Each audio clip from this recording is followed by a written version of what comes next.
konsisten kadang-kala, tetapi jelas pikirannya, alur pikirnya tentang orang hukum. konsisten itu karena ada kepentingan Karena politiknya. situasi aja. Ya, Sebenarnya situasi, kalau dia ya, memimpin mungkin gitu. bagus ya, Saudi ya, Israel gitu ya. Tetapi saya tetap itu tadi meyakini Pak Prabowo akan calon lagi, dan kalau calon lagi hampir pasti menang. Oke. Siapapun pasangannya. Gitu. Siapapun pasangannya. Ya karena semua sumber daya kan ada. Oke. Prof, yakinlah ya, ada sebuah kebijakan yang menggelontorkan uang banyak, tetapi tidak akan dikorupsi di Republik Indonesia, di Republik Konoha ini. Saya belum bisa membayangkan ada institusi yang bisa seperti itu dalam situasi sekarang. Termasuk Karena- kebijakan. Iya, karena saya Kalau MBG kan tidak hanya satu sektor, tapi Iya. banyak yang terlibat kan. iya. Apa aja yang sekarang yang ada program. Lanjutkan ya. Begini, Bro. Ya. Kan kadang-kadang orang mengatakan, ngeritik melulu, kasih dong solusi. Nah, kita ini kan bukan orang yang expert di semua bidang. Ya. Dan walaupun kita ngomong tentang hukum, belum tentu juga kalau saya misalnya punya pengalaman. Nah, tapi Prof kan lengkap tuh sebagai guru besar, sebagai ahli hukum tata negara, tapi juga orang yang pernah langsung turun berkecimpung di dunia politik dan pemerintahan. Ya. Nah, sekarang kita coba melakukan semacam observasi gitu. Apa sih penyakit Republik ini? Kita bidang-bidang besar aja, politik, hukum, dan ekonomi, 3 besar saja. Kalau mau tambah ideologi silakan. Nah, lalu dari masalah itu kira-kira apa obatnya atau panasianya yang Prof tawarkan? Jadi biar orang kemudian tahu, nah ini loh pemikiran Prof Mahfud setelah tidak hanya kontemplasi, tetapi setelah berkecimpung puluhan tahun dalam dunia akademisi, hukum, dan pemerintahan secara praktek gitu. Silakan Prof. Apa yang mulai dulu? Kita mulai bidang politik dulu. Bidang politik. Karena Iya. hukum tadi udah banyak disinggung kan. Apa penyakit kita kalau kita lakukan diagnosa? Begini, sekarang ini politik menurut saya terjadi regresi demokrasi. Artinya demokrasi itu sudah berjalan tidak normal. Tidak normal itu dalam arti apa? Terjadi semacam kooptasi diam-diam. Kemudian keputusan-keputusan itu dibicarakan di bawah meja, sehingga ketika di atas seakan-akan nih keputusan yang sudah bulat, tepat, dan sebagainya. Padahal di sini ada take and give, political trade-off, di balik pintu atau di bawah meja. Nah, itu yang terjadi sekarang. Sehingga lalu saya muncul ke apa akibatnya terhadap hukum. Kalau hukumnya, maka hukum kita tuh kemudian menjadi hukum yang dulu itu disebut hukum ortodoks, di mana hukum pembuatannya didominasi oleh penguasa, partisipasi publik diabaikan, kemudian banyak penafsiran sepihak. Nah, kalau zaman sekarang namanya itu autocratic legalism, ya kan? Itu pasangan dari politik yang berselingkuh seperti ini pasti melahirkan autocratic legalism. Hukum yang dijadikan cover untuk membenarkan perbuatan yang salah, perbuatan yang koruptif. Kan itu yang sekarang terjadi. Nah, Anda bertanya kepada saya terus, apa dong penasinya kan? Penasihannya apa? Gini, sama ini. Saya ingin mengatakan. Tapi penyakitnya adalah demokrasi yang regresif. Demokrasi yang mundur. Sudah. Demokrasi terasa sudah sangat terasa mundur. Kita tidak bisa memungkiri itu. Pun terjadinya autocratic legalism sekarang. Iya kan? Betapa hukum itu dibuat begitu saja kan tanpa meaningful participation tidak ada. Bisa dibuat sembunyi-sembunyi. Kalau Anda tidak bisa buat aturan, titip saja ke MK agar membuat putusan tertentu kan gitu kan. Nah, itu yang sekarang dirasakan. Nah, kalau kita mengibaratkan saya sebagai dokter, tapi sayang saya sebagai dokter itu tidak punya alat untuk mengoperasi. Hanya tahu saja, oh ini begini nih kalau saya sebagai dokter. Alat untuk mengoperasi itu kan ada di presiden. Sehingga saya tetap melihat segala hal ini akan selesai. Bisa lebih dari 50% selesai kalau presiden mau. Dengan kewenangannya yang konstitusional. Jadi political will aja jadinya. Iya, political will. Kalau saya lihat political will ini semua. Apa orang ribut-ribut MBG? MBG bagus enggak? Ya bagus lah. Dan itu tidak boleh ditolak karena itu janji kampanye dan janji orang yang kemudian menang, iya kan? Tetapi di dalam pelaksanaannya kan banyak masalah. banyak masalah sepertinya tidak ditanggapi gitu, masalah-masalah gitu. Padahal misalnya ada orang mengatakan, kenapa sih MBG itu kok sampai ratusan triliun gitu? Padahal kalau mau langsung saja rakyat, siapa yang butuh, siapa yang Pokoknya enggak. sehari itu 1 triliun tuh bro. Iya kan? MBG. Lah ya sehari 1 triliun kan. Iya. Itu kalau mau langsung ke rakyat, tidak melalui rantai-rantai dari sini ke sini sampai di bawah dapat ampasnya dan sebagainya. Dan banyak kasus di jalan tuh kita tidak pernah mendengar kasus-kasus yang muncul dari laporan masyarakat tuh diselesaikan secara apa? Iya kan? Gimana tuh cara menyelesaikannya?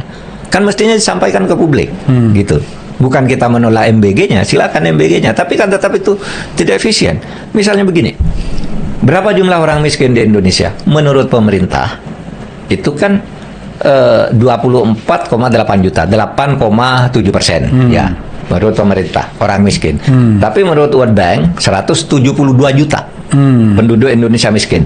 Banyak sekali. Iya kan, karena ukurannya beda. Beda ukuran. Nah, Iya. kalau memang orang miskin 24 juta, kenapa orang yang diberi bantuan makan bergizi gratis itu 82 juta? Ya, 80-an juta ya. Berarti ngakui yang 172 juta itu miskin, ya kan? Padahal dia ngakunya orang miskin itu hanya 24,8 juta.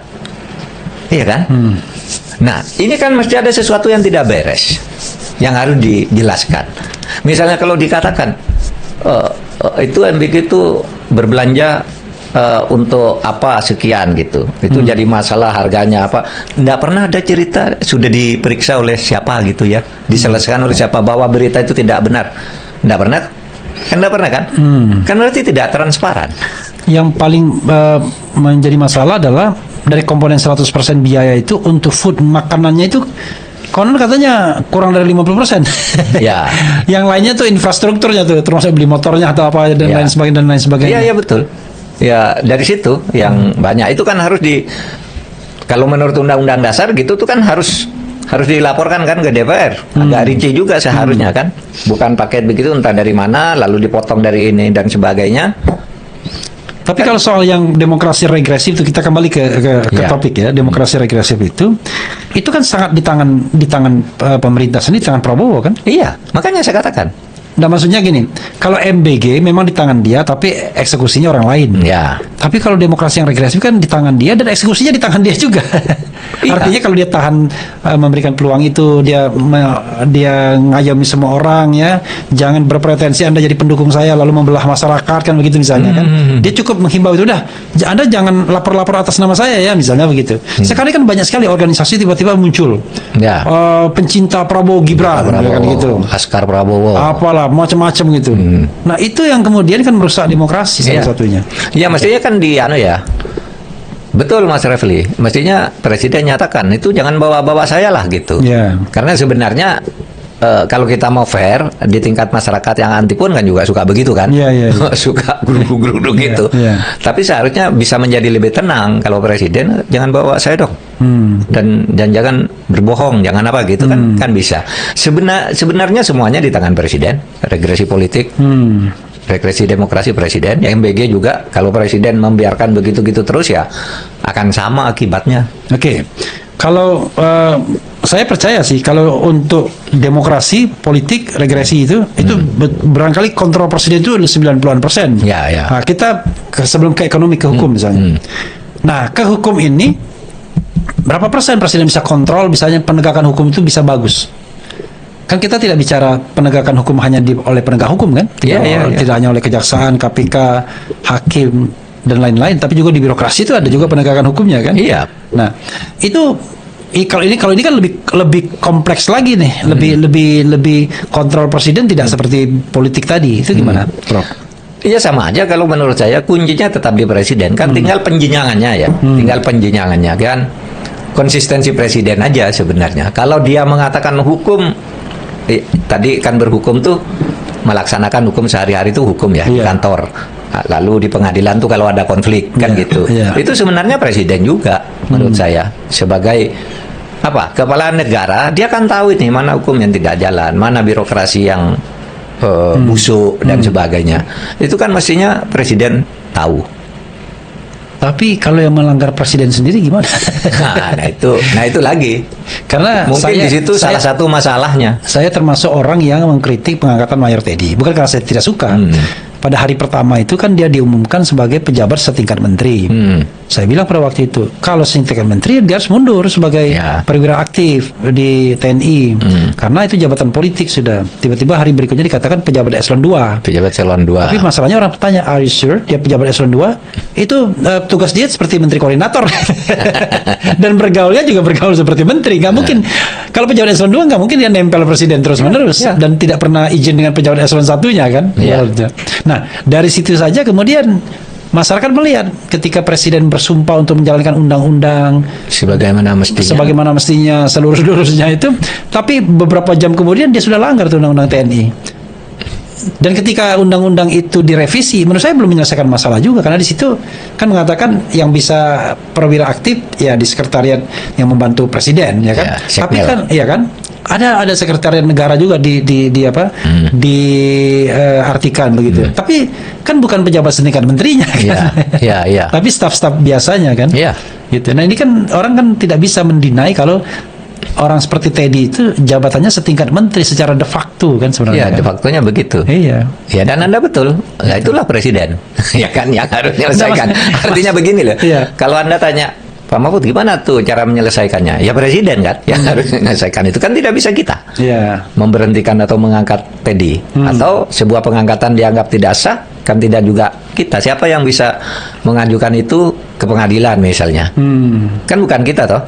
Apalagi kalau kita lihat ya administrasinya, kalau nggak salah kan dia kan dilantik bersama kumpulan wakil menteri pada waktu itu ya. Iya. Itu hari kedua kalau nggak salah. Itu saja kan sudah menunjukkan dia bukan pejabat eselon 2. Eselon 2 itu kayaknya nggak dilantik presiden. Nggak pernah dilantik presiden. Eselon 1 aja dilantik oleh menteri. Makanya. Eselon 1 itu Kepres eselon 2 dari presiden juga enggak kan? Bukan, menteri. Dari menteri kan. Eselon 1 baru. Eselon 1 dari presiden. Dari presiden. Iya. Nah, itu nah maksud saya kita sih bukan suka nggak suka karena tertib administrasi hukumnya kan ya gitu. Kita. Iya. Oke. Kalau kita bergerak bidang ekonomi mungkin agak lebih rumit lagi. Lebih rumit, bukan bidang saya sih. Iya, tetapi tidak banyak paham. Iya, tapi kita bicara tentang integritas. Iya, kan? integritas ya. Kan kalau kita bicara bidang ekonomi ini adalah sebuah bidang di mana ya kalau satu sisi misalnya bisnis harus fair misalnya kan. Nah, masalahnya adalah sejauh mana pemerintah yang menguasai bidang ekonomi itu bisa memberikan contoh bahwa dia tidak punya konflik of interest misalnya dalam hal melakukan kebijakan-kebijakan di bidang ekonomi. Kalau misalnya kita kaitkan dengan menteri-menteri yang ada dan partai-partai politik ada yang butuh political fundraising misalnya, apakah kemudian nggak lip service saja mereka bilang ekonomi pro rakyat dan lain sebagainya? Karena kesimpulannya akhirnya kan itu kan ekonomi pro rakyat, rakyatnya dapat apa? Malah banyak rakyat yang kehilangan. Misalnya begini, kalau bicara konflik of interest, bagaimana banyak pejabat, kemudian anggota DPR, pengurus partai yang punya dapur MBG misalnya, ya kan? Itu kan mestinya secara etis tidak boleh ya, gitu. Kenapa kok mereka rebutan ngambil itu? Ternyata hitung-hitungannya besar juga tuh. Sehari bisa dapat sekian puluh juta katanya, ya kan? Dari satu dapur gitu. Jadi orang pada rebutan kayak gitu, dan ada anggota DPRD-nya, ada pengurus partainya, itu yang terberitakan ya. Mestinya kan secara etis tidak boleh itu. Harus dibagi secara fair dan rantai pengurusannya itu diperpendek agar lebih efisien kan gitu, keinginan masyarakat. MBG-nya sih oke, bagus gitu. Tapi Prof yakin nggak ya ada sebuah kebijakan yang menggelontorkan uang banyak tetapi tidak akan dikorupsi itu di Republik Indonesia, di Republik Konoha ini? Saya belum bisa membayangkan ada institusi yang bisa seperti itu dalam situasi sekarang. Termasuk kebijakan? Iya. Karena saya... Kalau MBG kan tidak hanya satu sektor, tapi banyak yang terlibat kan misalnya. Iya. Apa aja yang sekarang yang ada program ini anggarannya sekian lalu bebas dari korupsi gitu. Kok saya belum bisa membayangkan ada yang seperti itu. Mudah-mudahan ya Pak Prabowo kan masih lama nih, masih 3,5 tahun. Mudah-mudahan ke depannya bisa memberi contoh-contoh yang menimbulkanlah kasus-kasus bahwa ini aman dari korupsi, tidak ada yang mempersoalkan lagi misalnya. Ada program besar misalnya, MBG kan banyak kritiknya. Kalau menurut Bima Yudhistira yang duduk di situ juga seorang pengamat ekonomi muda, pengamat ekonomi atau ekonom muda, dia mengatakan Kalau MBG dia dukung secara konseptual, oke, Iya. tapi implementasi. Tapi kalau Kopdes Merah Putih dari awal udah salah konsepnya. Dia tidak bicara aspek politiknya, tapi aspek ekonominya. Iya. Ternyata dia head to head dengan pedagang tradisional, bukan head to head dengan retail besar seperti yang sering kita lihat ya. Iya, Gitu-gitu. iya. Bahkan dia menemukan sebuah kasus di mana Kopdes itu membeli dari retail besar juga barang-barang itu dijual kembali. Jual kembali, ya. Iya. Nah, pertanyaan saya adalah sering sekali kemudian ada program-program populer yang sangat besar sekali untuk skup Indonesia dan kita akan tahu itu akan jadi bangkai kalau seandainya tidak ada lagi orang yang punya ini, karena kan problem kita kan Punya integritas, maksudnya. bukan punya keinginan yang sama. Oh. Contoh IKN misalnya, Prabowo nggak punya keinginan untuk melanjutkan IKN, kalaupun ada cuma lip service saja kan. Ya. Nah, Kopdes juga nanti kalau Prabowo nggak terpilih lagi, itu jadi bangkai semua nanti. Jadi bangkai semua. Gitu. Iya. Karena penguasa baru tidak menginginkan itu, ataupun kalau menginginkan itu mau ganti orang semua. Gimana, Bro? Ya begini, khusus Kopdes ya. Iya. Saya memang melihat kalau idenya itu, saya sekarang sedang membaca, mereview buku karya lengkap Muhammad Hatta jilid 6. Itu khusus tentang koperasi tebal tuh. Oke. Jadi apa yang dilakukan oleh Pak Prabowo ini untuk Kopdes itu idenya memang kayaknya sama dengan yang diidekan oleh Hatta itu. Oke. Ya, bahwa di setiap desa itu harus ada satu koperasi yang khusus untuk desa itu. Nah, tapi ini di dalam prakteknya kan kemudian membunuh, kata Mas Refli tadi Iya, kan. iya. Pedagang-pedagang tradisional tidak tertampung ke situ. Iya. Kemudian malah ada isunya bahwa bangunannya itu dipaksakan dibangun, anggaran yang seharusnya sekian sampai ke desa cuma sekian. Kalau lurah atau kepala desa mempersoalkan, nanti diancam macam-macam lah, kamu kemarin laporannya ndak beres ini dan seterusnya, akhirnya terpaksa di situ. Sehingga prinsip koperasi untuk keanggotaan sukarela dan saling share di antara warga desa itu dengan peran masing-masing itu tidak terlihat di sini. Nah, saya mendengar nih ada ide Pak Prabowo yang sebenarnya bagus, tapi tidak terjadi di lapangan. Katanya begini, sebenarnya dia Prabowo tuh begini, kenapa dia membuat Kopdes itu? Sebenarnya kalau dikaitkan dengan MBG, keseluruhan kebutuhan MBG ya untuk dapur itu diserahkan aja ke Kopdes. Jadi Kopdes mengolah sumber daya desa, ayam beli di situ, telur Oke. beredar lagi di situ. Ini kan enggak. Kopdesnya tuh di drop dari luar, yang lakukan kontra orang luar juga gitu, sehingga uang itu tidak beredar di desa untuk Kopdes dan kemanfaatan MBG. Padahal gambaran Pak Prabowo itu konon yang saya dengar, Pak Prabowo tuh memberi penjelasnya begini, uang di desa itu beredar di desa, seperti konsep koperasinya Bung Hatta dulu yang saya baca begitu. Jadi satu desa satu koperasi lalu saling tolong di antara mereka. Ini kan tidak di drop dari luar, ditarik dari luar dan sebagainya. Orang desanya malah banyak yang usaha-usahanya sendiri menjadi mati. Iya. Dengan Dan jadi nanti pegawai koperasi jadi elit desa yang baru. ya makanya menjadi elit desa yang baru. Dan kemudian pegawai koperasi pula yang menjadi calon Iya, kepala desa. Sehingga sikap gotong royong, pembagian keuntungan berdasar prestasi, ya bukan berdasar kedudukan, itu ini belum terlihat di Kopdes itu. Tapi bagus juga ya ide misalnya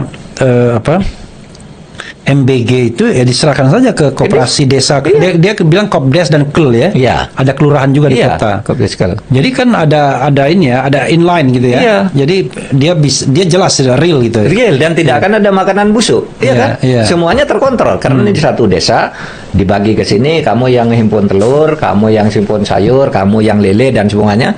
Lalu ada yang masak, gitu. Semuanya dibuat standarisasi. Kalau itu terjadi, maka banyak bisnis orang-orang yang sudah menikmati putus. Nah itu dia, itu masalahnya kan. Dan itu orang circle pemerintahan kadang-kadang kan begitu itu. Ribetnya begitu. Itu. Satu lah. Nah ini sebelum saya lupa, Prof. Ini saya tidak melihat apa-apa nih. Saya lihat Lionel Messi sebenarnya. Ini pura-pura saya melihat sesuatu, tapi saya lagi mikir itu. Prof, reformasi Polri. Nah, di mana Prof terlibat ya sebagai anggota tim reformasi Polri ini. From the beginning orang sudah pesimis melihat keanggotaannya. Ya. Kelihatan yang cuma mau reformasi 2 orang aja, ya kan? Prof Jimli sama Prof Mahfud. Yang lainnya status quo semua. di semua Kapolri dan mantan Kapolri di situ, lalu kemudian orang-orang pemerintahannya juga di situ. Gimana mau reformasi? Nah, sekarang kalau kita mengambil garis yang panjang reformasi Polri, kan ada yang sampai titik ekstrim tuh. Ya. Polri dipecah-pecah kewenangannya, bukan dipecah sebenarnya, disebar kewenangannya. Ada di Kementerian Hukum, mungkin ada penindakan tersendiri, misalnya di kejaksaan itu dicampur, kemudian ada di Kementerian Dalam Negeri, bahkan ada di pemerintahan daerah gitu. Jadi Jabatan di luar institusi maksudnya? enggak, pekerjaan. Jadi Pekerjaan, tidak ya. ada lagi yang namanya Kepolisian Republik Indonesia yang Ya. mengerjakan semua hal. Ya. Karena kan polisi kan ada polisi yang memang canggih, polisi yang untuk high crime gitu, tapi ada polisi yang cuma untuk nyebrang membujuk orang yang manjat pohon supaya turun. Artinya kan beda, kemampuan beda. Tapi di kita kan disamakan semua kan. Pokoknya dia Polri semua. Tapi ada yang titik yang sangat tidak ekstrim, di mana itu diambil oleh Mabes Polri pastinya, dan sudah dinyatakan oleh Kapolri kan. Nah, sekarang apa yang dikerjakan oleh tim reformasi Polri itu yang katanya ada rekomendasi sampai ribuan halaman itu. Itu, Prof. Nah, Prof ini harus mempertanggungjawabkan pekerjaannya kepada halayak gitu. Ya, jadi begini, kalau pertama saya ingin pertanggungjawabkan itu dulu bahwa saya bekerja itu ingin membuat yang baik. Sejak awal ketika saya dihubungi, ya saya akan membuat yang baik. Tetapi saya tidak bertanggung jawab bahwa yang baik itu dilaksanakan. Itu kan. Kan bukan urusan saya mau dilaksanakan. Dan saya meyakini yang kami buat itu hasilnya bagus. Dibaca aja. Apa yang Anda tanyakan di situ ada jawabannya. Masalah-masalah. Coba di highlight misalnya mengenai struktur Polri. Ya. Di highlight misalnya mengenai bagaimana menghilangkan korupsi lah di polisi.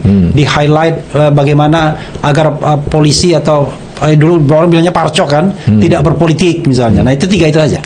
Ya, struktur, korupsi, dan politik. Ya. Di polisi. Kalau struktur, Ya. gitu ya, itu perdebatannya panjang.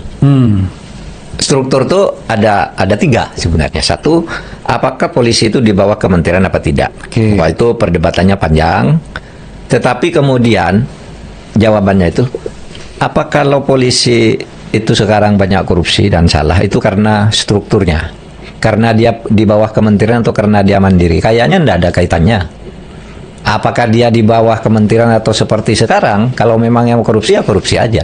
Bahkan ada yang bilang gini, malah akan lebih rumit kalau itu diletakkan di bawah kementerian, karena menambah lapis tengah lagi antara presiden dan Kapolri. Gitu ya.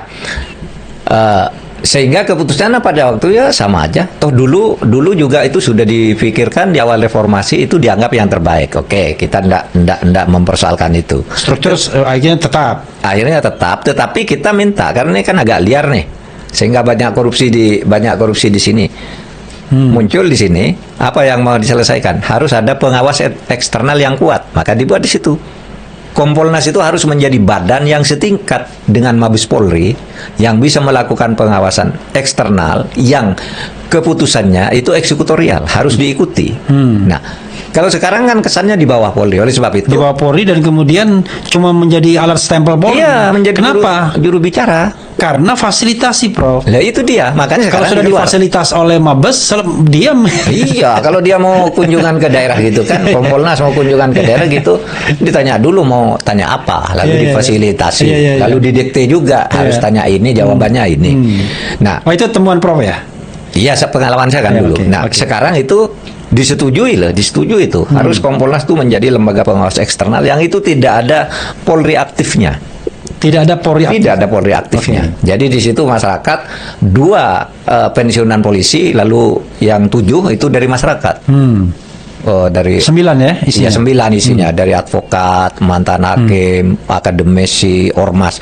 Masuk di situ yang diseleksi sendiri oleh presiden. Dan itu nanti ya seperti presiden mengangkat sebuah menteri, kan dia langsung hak prerogatif presiden. Tidak ada endorsement dari DPR ya. Ya, nah itu untuk menghilangkan korupsi kan sudah itu pengawasannya. Lalu kita juga bicara tentang backing-backingan. Ada di situ polisi berhenti di backing-backingan karena itu menjadi kultur. Kan ada 3, ada struktur, instrumen, lalu kultur. Nah, kulturnya ini ada backing-backingan, nerima suap, titip-titipan, dan itu sudah ada semua. Bahkan agar kita enak berbicara tidak terlalu Saya kasar. mau ketawa itu. Waktu diskusi itu gimana ya? Oh iya, Kan waktu diskusi kan mungkin di antara peserta itu pelaku juga. ya mungkin. Iya, tapi kita bicara terbuka. Ya, Ada oke. yang nolak keras juga Iya. di kalangan Polri itu. Iya, tapi kita juga bicara tegas bahwa ini baiknya akhirnya ketemu jalannya gitu ya. Bahkan gini loh. Ini terbuka aja. Sekarang masyarakat kayak gini. Sebenarnya reformasi Polri itu kan gampang. Segera ganti pimpinan Polri yang sekarang itu sudah bisa selesai sebagian besar dari masalah Polri. Kan gitu suara masyarakat toh. Itu suara masyarakat, bukan Iya. bukan suara tim reformasi. Bukan. oke. Reformasi merasa itu bukan wewenangannya Komisi Reformasi. Oke. Mestinya itu Presiden tahu sendiri bahwa Oh, iya. itu kuncinya kan. Tapi kan anggota tim itu kan ada juga Kapolri yang aktif. Kenapa? Iya, makanya. Iya. Suara itu kan muncul di dalam setiap pertemuan ke masyarakat Iya. ketika kita ngundang 170 lebih ormas-ormas itu ya bicara gitu. Tapi kita kan tidak boleh katakan, Pak, berdasar masukan dari masyarakat Kapolri harus digantikan, tidak boleh begitu. Iya. Bukan wewenangnya komisi, tapi kita mengatur secara Tahu halus. diri lah pokoknya. Iya, mengatur karir path jalan karir. Misalnya siapa lulus tahun sekian lama di Polsek, sekian lama di Polres, Polresnya pindah dulu ke sini, nanti ke Polda, diangkat ini, sesudah jadi Kapolda ke sini dulu, baru ke bintang 3. Ini bisa dicapai nanti Pada usia sekian. pada usia sekian, sehingga kurang 4 tahun paling lama atau kurang 3 tahun dia sudah bintang 3, sehingga Oke. ketika diangkat dia 3 tahun udah pensiun. Iya. Atau 2 tahun sudah pensiun. Enggak seperti Belum sekarang. lagi kalau karir ini misalnya di sini diskor 6 bulan, kan lama lagi sampainya ke Iya. sini. Nah, itu akan muncul pimpinan yang bagus.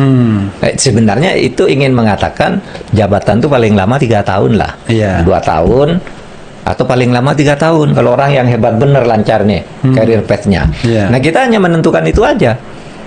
Tapi tidak bisa ini berlaku untuk mulai sekarang, itu kan tidak bisa juga. Iya, iya. Ya kan, itu bukan kewenangan komisi. Iya. Sehingga saya katakan begini, Mas Rafli, kalau Anda tanya hasil Komisi Reformasi Polri itu bagus nggak? Menurut saya bagus, karena apapun yang ditanyakan masyarakat tercatat di situ dan diberi jalan keluar. Dan ternyata apa yang dikeluhkan oleh masyarakat itu aturannya di Polri sendiri sudah ada. Cuma dilanggar kan gitu. Oleh sebab itu ini bukan urusan struktur, bukan urusan instrumen, tapi kultur. Karena pelanggaran itu terjadi secara masif di mana-mana. Seperti kalau Anda tanyakan, di mana agar di polisi itu tidak ada backing-backingan, itu kan kultur. Agar tidak ada korupsi kan. Iya. Nah, korupsi itu muncul dari backing-backingan itu. Itu pemerasan, penganiayaan apa di tingkat bawah. Nah, sehingga kita sebenarnya kalau ditanya gimana cara, apa gunanya Komisi Reformasi Polri? Sejak awal saya katakan Komisi Reformasi bukan untuk menyelesaikan kasus sekarang, tidak mungkin. Oke. Kasus sekarang ini hanya bisa diselesaikan oleh keputusan Presiden. Tidak bisa lewat komisi, karena Presiden udah tahu masalahnya. Iya. Masalahnya di situ kok gitu. Iya. Kalau kita jangka panjangnya aja. Oke. Anda harus tahu aja reformasi Polri yang dirumuskan di tahun 2000 itu dokumennya tuh hanya ada 26 halaman. Nggak ada dokumen lain yang ditemukan. Nah, sekarang kita buatkan ini dong jalannya sampai Oke. 3.000 halaman itu. Nanti kita uji di tahun 2029 dan berlaku apa. Seumpama masih salah, pasti karena tidak mengikuti pola ini. Kan gitu. Nah, Bapak hanya buat pola. Iya dong, tugasnya buat pola. Iya, Kalau iya. yang melaksanakan kan Presiden dan Mabes sendiri, kan gitu. Kalau saya mau membayangkan ya soal cerita tentang sapu kotor itu gimana caranya Iya. melakukan reformasi di Sementara tengah. sapunya kotor. Iya, kan pasti akan dibajak terus kan, di hijack gitu pasti. Jadi kebijakan apapun oleh presiden, katakan ada enlightened presiden gitu ya. Tapi begitu ada kasih kirim message ke sana, message-nya nggak akan pernah sampai atau nggak pernah dilaksanakan. Tidak akan pernah dilaksanakan. Itu kan sama seperti kita mengharapkan ini mohon maaf, Mahkamah Agung berlaku adil.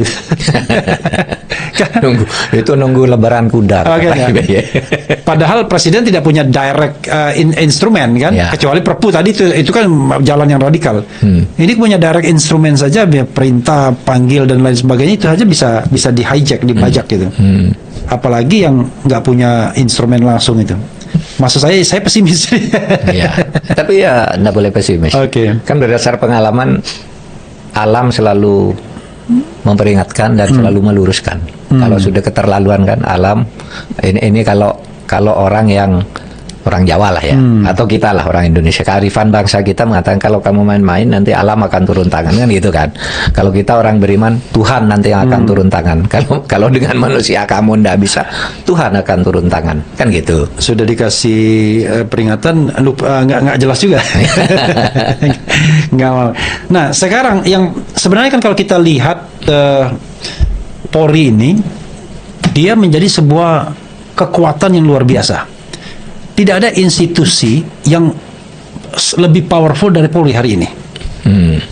Dia mulai dari pusat sampai daerah dan dibiayai negara. Partai politik jauh sekali lewatnya, karena dia sampai tingkat kecamatan minimal ada polsek kan. Iya, iya. Dan polsek berarti dia bisa sampai kelurahan, Ada desa dan lain satker sebagainya. namanya. Iya, nah Satkernya itu sampai ke desa-desa dia. Nah, lalu dia punya hukum. Dia bisa menangkap orang, menersangkakan orang, membebaskan orang dan lain sebagainya. Dengan diskresi dia, dengan kewenangan dia bisa melakukan itu. Dulu Polri tidak begitu go beyond karena secara struktur dia di bawah TNI waktu itu kan. Ya. Sehingga dia tidak mungkin melampaui kakak seniornya, kira-kira begitu. Kalau sekarang enggak. Kan polisi pun bisa aja dia vis-a-vis dengan TNI misalnya, bahkan dalam politik yang gawatnya. Iya. Ketika misalnya TNI membackup A, polisi membackup B misalnya. Nah, kita rasakan sekarang misalnya dalam dalam demonstrasi Agustus tahun lalu misalnya. Ya. Itu kan kelihatan betul tuh. Bahkan di antara mereka sendiri ada juga gesek-gesekan. Nah, sekarang Polri yang berpolitik dan TNI yang mau comeback lagi ke politik gitu. Walaupun kita deny ya, biasanya kan kalau orang mendina itu kan ada kepentingan kan misalnya. Ya. Tapi kalau kita pure lihat, ada kecenderungan begitu. Waduh, ini saudara kita udah terlalu banyak mengais di mana-mana kan. Sementara kita udah tertinggal gitu. Karena itu ini mau diperkuat mumpung presidennya dari kelompok kita. Dan ini kita ini kan. Lalu masyarakat juga mendukung kan yang sudah kesel selama ini. Ya. Nah, pertanyaannya adalah bagaimana menghilangkan atau mencegah agar polisi termasuk TNI itu tidak ikut dalam politik. Gitu. Terutama pemilu pilpres. Kan sebagai kontestan kan Prof Mahfud tahu betul. Saya agak kurang suka bicara tentang kecurangan pemilu atau pilpres itu. Iya. Karena itu lalu orang wah itu kan karena kalah. gitu. Jadi biar orang seperti Anda lah. Iya. Tapi saya bicara aja. tentang keterlibatan polisi dan mungkin institusi lain dalam Ya, pemilu. tapi tetap Mas Refli ya, menurut saya tetap kuncinya apapun di presiden. Kalau presiden mau, polisi kamu netral aja. Saya ingat dulu ya, misalnya pemilu tahun 2004. Polisi kan netral. Yeah. Bu Mega mau calon presiden, dia incumbent, tapi dana pakai polisi loh. Iya. Konon itu banyak yang nawarkan Bu Mega, gimana kalau turunkan tim ini, menang dia, incumbent. Tapi kan enggak, polisi waktu itu enggak dipakai oleh Bu Mega. Bahkan ada yang nawarkan, saya turun tangan Bu, ibu menang. Jangan, kata Bu Mega. Bahwa Bu Mega juga pakai biaya mahal itu, tapi kan tidak mengotak-atik APBN, tidak mengotak-atik aparat. Dan dia kalah, gitu kan. Padahal kalau mau menang pada waktu itu ya tidak kalah jauh lah. Mungkin masih ada kemungkinan karena dia incumbent, bisa melakukan apa saja. Sama dengan Pak SBY juga tidak mengotak-atik APBN. Dia menggunakan uang APBN tapi memang sudah ada dan digunakan dengan cara-cara yang benar sehingga dia mendapat dukungan. Oke, program populis lah. Iya, tidak mengada-ada. Iya. Kalau mengada-ada ini kan diadakan lalu sekarang Pak dibelokkan. Prabowo dengan Kopdes gitu. Nah, yang gitu-gitu. kan resmi kan memang. Iya. Itu. Nah, kalau kemudian polisi ikut-ikut ke politik, ya seperti yang akhir-akhir ini terjadi gitu ya. Nah, itu masalahnya kan.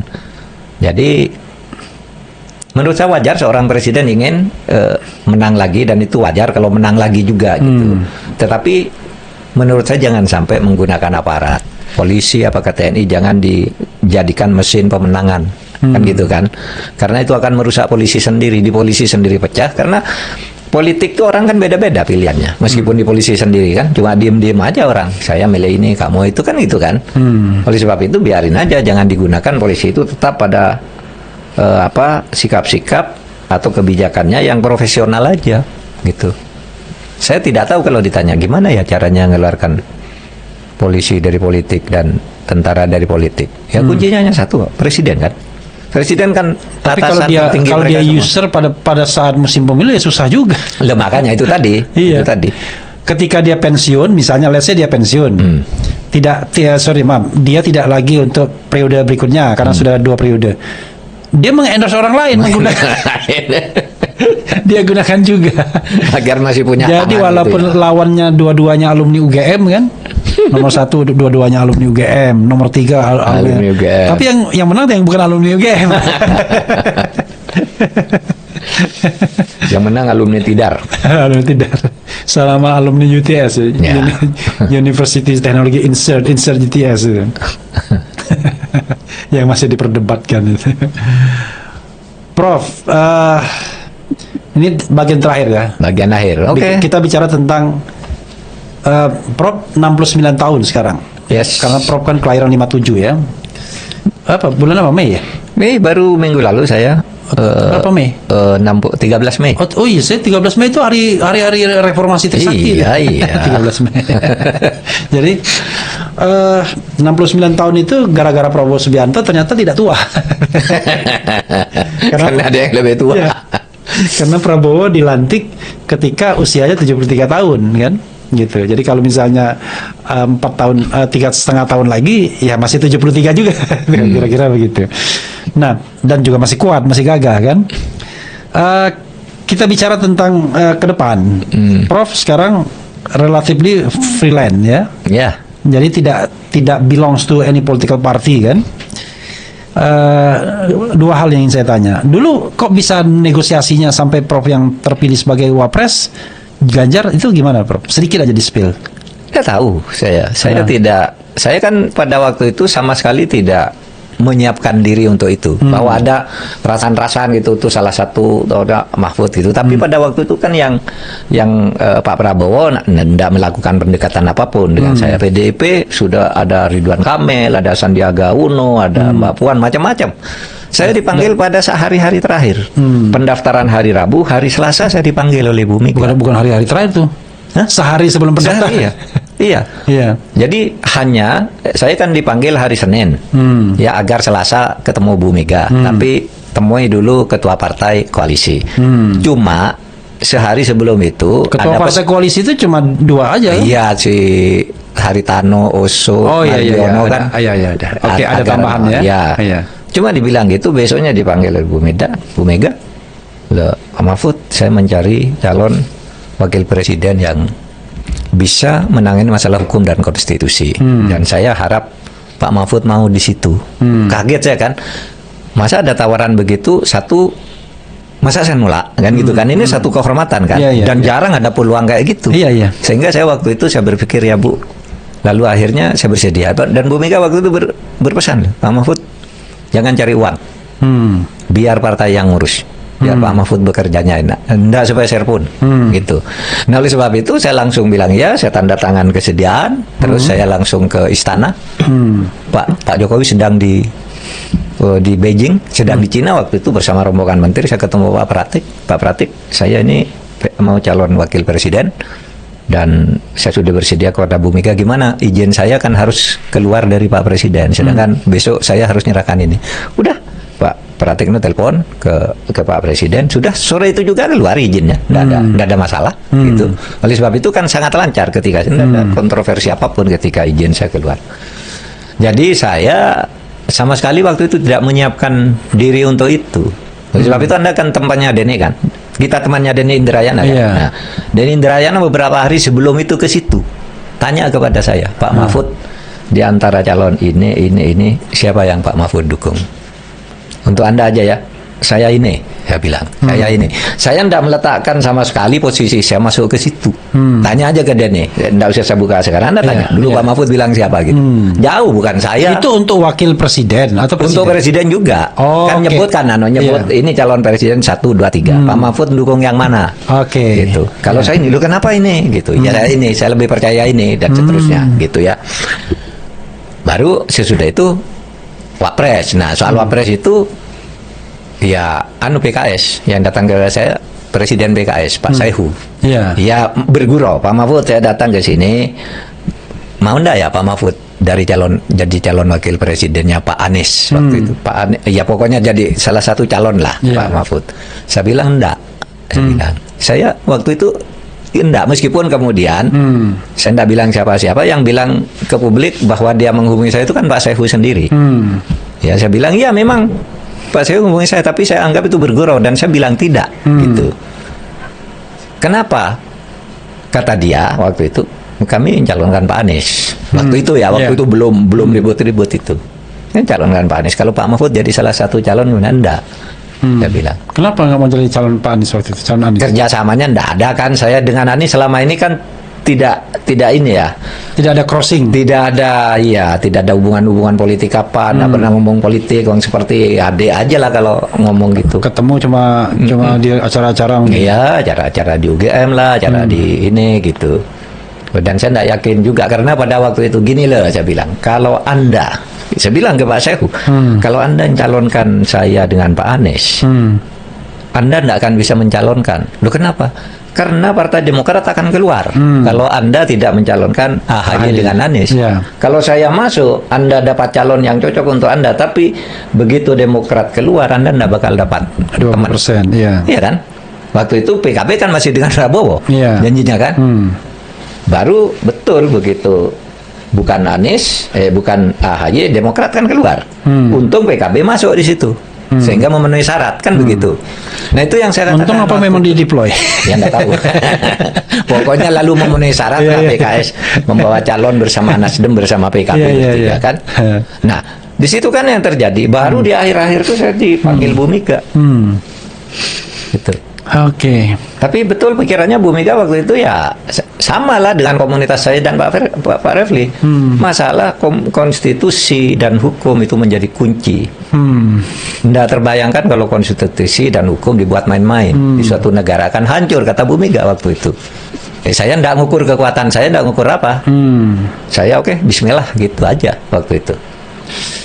Nah sekarang pertanyaannya adalah, dalam usia sekarang yang sudah menginjak 69 tahun, apa yang Prof harapkan ke depan itu untuk katakanlah memberikan kontribusi? Karena gini, bayangan saya adalah orang seperti Prof kan sudah selesai kalau balik ke dunia akademik gitu. Itu sesuatu yang nggak mungkin diinikan lagi kan, udah jauh sekali kan. Iya. Karena itu pastilah pengabdian pada republik ini kan. Nah, apa yang Prof akan titik mengingat gini, presidensial threshold kalau tidak dibajak lagi oleh 8 partai di DPR ini sudah 0 kan. Jadi semua peserta pemilu itu bisa mencalonkan presiden gitu. Dan barangkali kalau misalnya governance pemilunya lebih fair, dan mudah-mudahan Prabowo mau melakukan itu kan, maka kan seru sekali kan pertandingan di 2029. Ya bisa banyak calon muncul ya. Iya. Kalau saya jujur ya, Iya. sama sekali saya tidak memproyeksikan, ini jujur, memproyeksikan diri untuk ambil peran di dalam kontestasi politik tahun 2029, sama sekali enggak.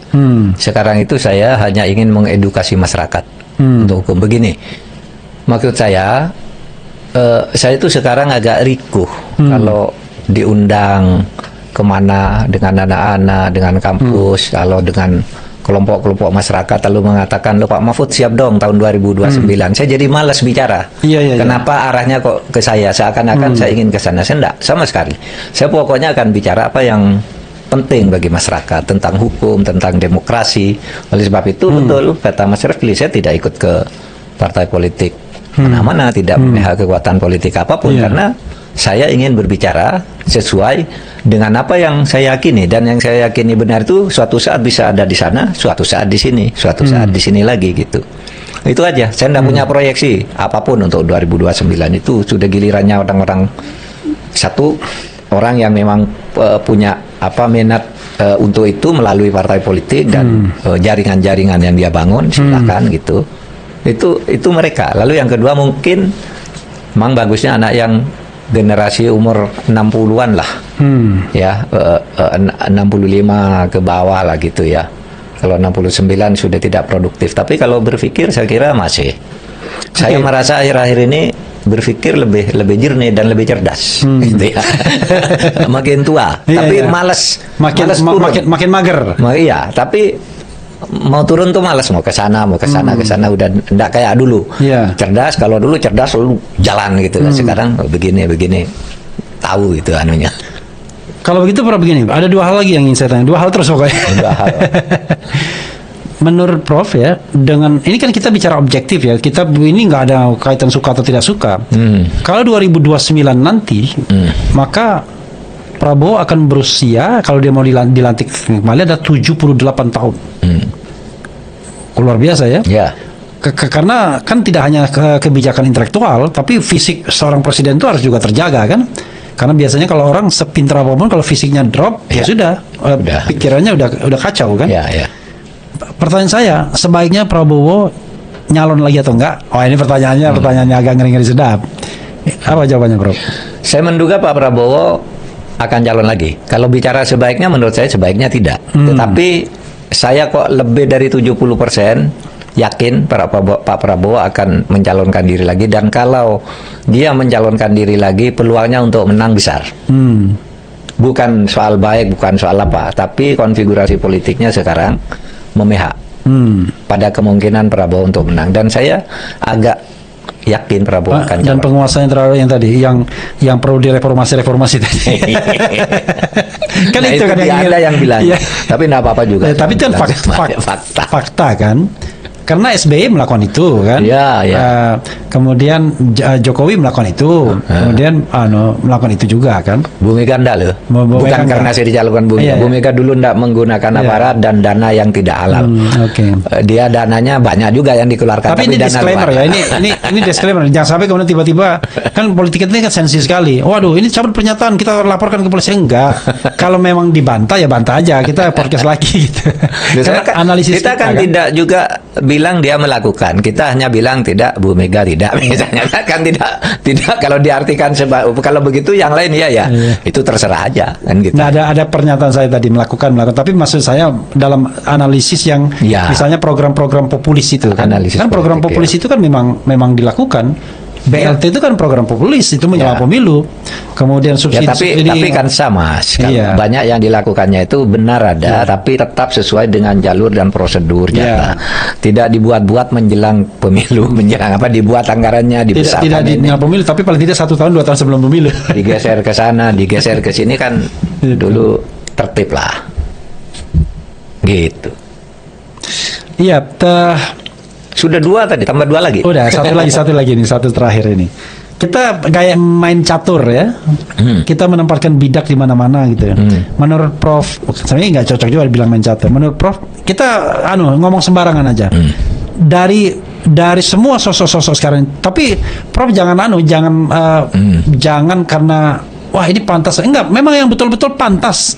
Sekarang ini dengan kondisi yang 2029 nanti, dan sekarang sudah ada kesiapannya. Ini 2026 ya kan. Relatif pantas ya. Iya, karena Relatif nggak mungkin pantas. 3 tahun tuh orang berubah drastis kan. Kecuali Pak Jokowi memang tiba-tiba dert gitu. Tapi ini yang kira-kira memang betul, dan levelnya memang harus level yang high class betul gitu. You put the name itu one by one. Itu nggak bisa saya. Hah? Nggak bisa, karena kalau saya harus ngambil di luar politisi. Dan kalau di luar politisi itu Nggak apa-apa, bebas saja. tidak mungkin gitu ya. Nggak apa-apa. Kan Kita bicara tentang presidensial threshold yang 0 kan. Siapa tahu ada partai politik terkait untuk melamar. Gitu. siapa ya? Mungkin Saldi Isra saya oke. Saldi Isra, oke. Put the name, Iya, Saldi kan? Isra. Kalau tidak dia punya pengalaman negarawan sebagai wakil ketua Mahkamah Konstitusi. Ya oke. Saya Oke, kira Saldi bersih. Isra.